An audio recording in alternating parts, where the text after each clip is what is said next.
ठीक है, तो आज अपन देखेंगे कुछ एग्जैक्ट डिफरेंशियल इक्वेशन, तो कुछ तो प्रॉब्लम्स करेंगे, 4-5 प्रॉब्लम करेंगे इस वीडियो में, फिर ऐसे ऐसे 7-8 वीडियो आएंगे तो टोटल 40-50 प्रॉब्लम्स हो जाएंगे। ठीक है, तो पहला अपना प्रॉब्लम है ये एक्स डी वाई माइनस है y d x is equal to x cube d y और प्लस है आपका x square y d x. ठीक है, x D Y minus y d x is equal to x cube d y और plus है x square y into D x. ठीक है, तो इसका अपन को पता है, इसको हम लोग तो लिख सकते हैं basically x square times d of Y by x. ठीक है, इज इक्वल टू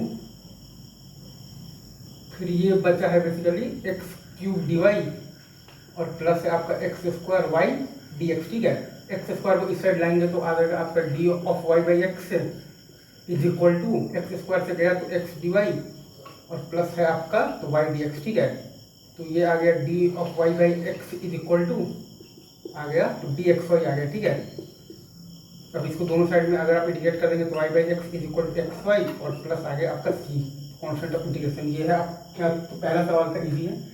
अब अगला सवाल हम लोग देखते हैं बेसिकली। ठीक है,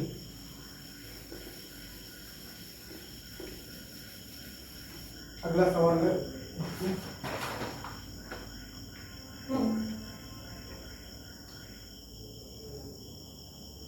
हाँ, अगला सवाल है, आप ये लिखिए 2y sine X D Y plus आपका Y square cos X D X और प्लस आपका 2x डी एक्स और है बराबर 0। ठीक है, इसमें हमको तो एग्जैक्ट डिफरेंशियल इक्वेशन में ये देखना है, तो वाई स्क्वायर जो आपका जो डेरिवेटिव होगा वो हो जाएगा तो 2y इंटू डी वाई और साइन एक्स का जो हो जाएगा वो हो जाएगा का तो cos x इंटू हो जाएगा तो डी एक्स।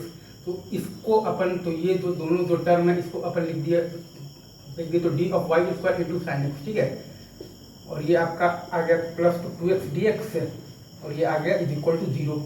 ठीक है, अब उसी को अगर आप इंटीग्रेट कर देंगे तो वाई स्क्वायर साइन एक्स और प्लस आ जाएगा एक्स स्क्वायर और plus C is equal to 0। ठीक है, ये भी दूसरा सवाल का इजी था। अब आएंगे अपन सवाल नंबर 3 पर।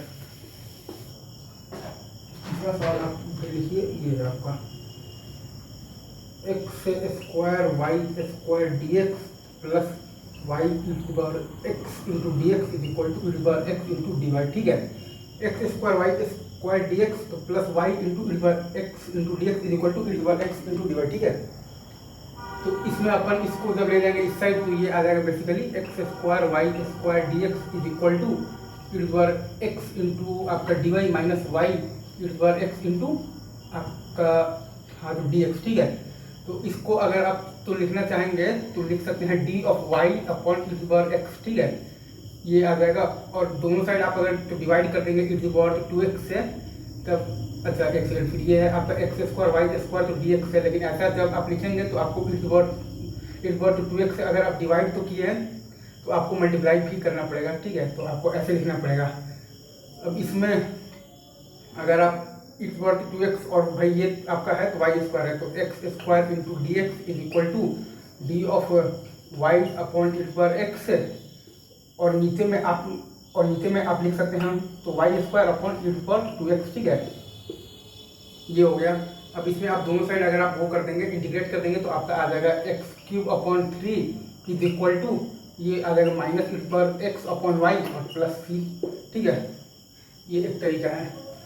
अब इसमें आप फिर एक चीज़ और भी लगा सकते हैं, लाइक अगर इसमें आप और थोड़ा सा अगर आप वैसे करते अगर आप माइनस को कॉमन ले लेते और फिर अगर आप लिखते y x into D x minus x into D y अगर आप मतलब लिखते तो आपको भाई लिखना पड़ता तो वाई स्क्वायर आ जाता आपका नीचे, तो वाई स्क्वायर से आप मल्टीप्लाई में डालते और यहाँ पर आप डालते तो d of x upon y डालते।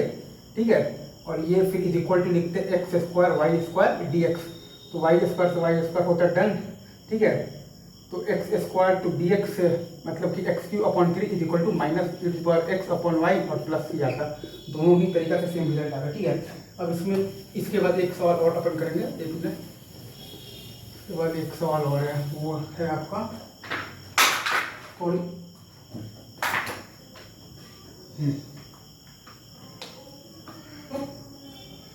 इसमें हम लोग लिए हैं कहाँ, ये है एक्स डी वाई माइनस आपका है तो y d x is equal to है आपका एक्स टू पावर आपका 10 इंटू वाई पावर 4 इंटू है आपका 3y dx और प्लस है आपका 4x dy, ठीक है। हाँ, इसमें हम लोग बेसिकली सेम काम करेंगे, इसको लिख देंगे एक्स स्क्वायर इंटू लिख देंगे तो d of y upon x, ठीक है, इज इक्वल टू, अगर चलिए एक्स स्क्वायर को अपन अगर उस साइड लेकर चले जाए तो एक्स 8 और वाई 4 बनेगा। अब यहाँ पर जो है वो थोड़ा सा दिमाग वाला चीज़ है, अभी मैं बताऊँगा एक मिनट। तो 3y dx प्लस 4x और dy है, यहाँ पर आपको dy के साथ दिख रहा है तो 4 दिख रहा है, मतलब कि यहाँ पर y का पावर 4 रहा होगा और उसका डेरिवेटिव बन रहा होगा 4 into y cube into D y. यहाँ पर आपको dx के साथ दिख रहा है भाई, तो कोफिशिएंट में तो क्या दिख रहा है 3 दिख रहा है, मतलब कि यहाँ पर आपका एक्स क्यूब रहा होगा और फिर उसका डेरिवेटिव बना होगा 3x स्क्वायर dx, मतलब कि आपको इसके अंदर जो है वो मल्टीप्लाई करना है। तो y 4 रहा होगा तो y क्यूब और x का क्यूब रहा होगा तो x स्क्वायर y क्यूब को आपको मल्टीप्लाई करना है। तो x square into y cube को जब आप अंदर भेजेंगे तो ये बचेगा आपका x 6 इंटू वाई, ठीक है, और ये हो जाएगा डी ऑफ एक्स स्क्वायर और वाई क्यूब, ठीक है। और इस साइड तो अपना जैसे हो तैसा ही है, तो d of Y by x है, ठीक है। अब इसमें अगर आप दोनों side y cube upon x cube से मल्टीप्लाई, अगर इसमें आप दोनों साइड आप मल्टीप्लाई कर देते हैं, एक सेकंड, एक्स 6 इंटू वाई बचेगा क्योंकि आप x square into y cube को अंदर आप भेज दिए हैं, और ये चूंकि आपका हो जाएगा एक्स तो क्यूब इंटू हो जाएगा वाई का पावर हो जाएगा 4 हो जाएगा, सॉरी ये जो है यहाँ पर आपका बन रहा है d of x cube into y की पावर 4, ठीक है। यहाँ पर अपन ने ऐसा मतलब कि इसलिए किया क्योंकि यहाँ पर तो डी वाई के साथ 4 है, मतलब कि यहाँ पर वाई 4 रहा होगा और उसका डेरिवेटिव बन रहा होगा 4y क्यूब डी वाई। यहाँ पर आपका डी एक्स के साथ है 3, मतलब कि यहाँ पर एक्स क्यूब रहा होगा और उसका डेरिवेटिव बन रहा होगा 3x square into D x, मतलब कि हमें एक्स स्क्वायर वाई क्यूब को अंदर भेजना पड़ेगा, तो ये बन जाएगा d of x cube into y 4, और ये अंदर भेजने के बाद ये हुआ, और ये अब अपन दोनों साइड मल्टीप्लाई कर दिए y cube upon x cube से, तो यहाँ भी आपका मल्टीप्लाई हो गया y cube upon x cube से, तो ये हो गया बेसिकली आपका y 4 upon 4x4 is equal to x cube into y 4, और ये हो गया आपका d of x cube into y 4, ठीक है। यहाँ पर आपने वो कर दिया क्या, इंटीग्रेट कर दिया क्या, तो यहाँ पर भी आप इंटीग्रेट कर दीजिए तो आ जाएगा एक्स 6 इंटू वाई 8 अपॉन 2 और प्लस c, ये हो गया आपका फाइनल आंसर। फाइनल आंसर है आपका y 4 upon 4x4 is equal to x 6 into y 8 और बाई 2 और प्लस c, ठीक है। इसको आप चाहें तो इजीली कर सकते हैं आप, तो लीनियर डिफरेंशियल इक्वेशन से भी हो जाएगा। ये मैं क्योंकि अभी मतलब जो टॉपिक चल रहा है एग्जैक्ट डिफरेंशियल इक्वेशन, इसलिए मैं उसी से कंटिन्यू कर रहा हूँ, ठीक है। हो तो अभी 4 सवाल रहने दिए, फिर आने वाले वीडियो में और ऐसे ऐसे तो कर अच्छा कैसे अपन सवाल करेंगे 30-40। चलिए ठीक है, थैंक यू वेरी मच।